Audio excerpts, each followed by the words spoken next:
Palestine can also lead in the emancipation of other people in their struggle. There is interconnectedness of struggles, not necessarily with the decolonization movement per se, because Palestine has been forced to miss the train. Was locked up while all the other countries were sort of breaking the chains of colonialism. And still, it's also exposing the extent to which other countries which have gone through the decolonization process have not liberated themselves to the fullest, because eventually decolonization is enjoying the right of a people to exist as a people, free from oppression and domination.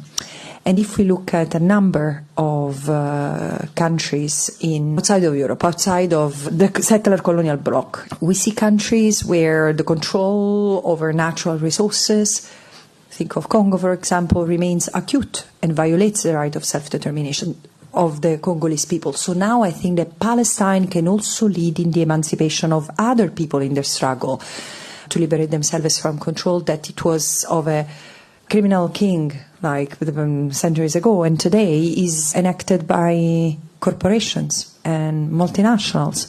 So that ICJ advisory opinion gives a lot of hope also to inspire and redirect the legal interpretation, gives direction and probably room for action in other places. But the interconnectedness that I see is of struggles that are, to me, obvious now.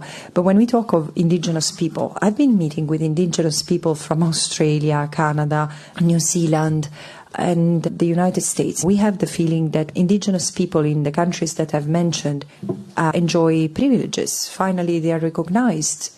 It's been, to me, I don't mean to be judgmental, but conciliation with indigenous communities is more face-saving than reality, because they keep on being deprived of their self-determination, because either you fit in the categories that the settler colonial power has established, either you fit or you are treated as an outcast. And it's happening. Look at the young generation, the Gen Z, they call it.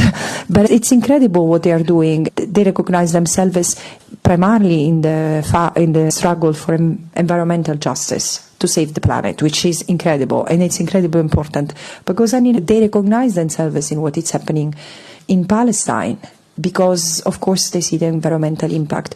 And there are so many other struggles. We have to think out of the box and reach out to others, because until we stay in our silos, it will be difficult to fully experience the togetherness that we are evoking.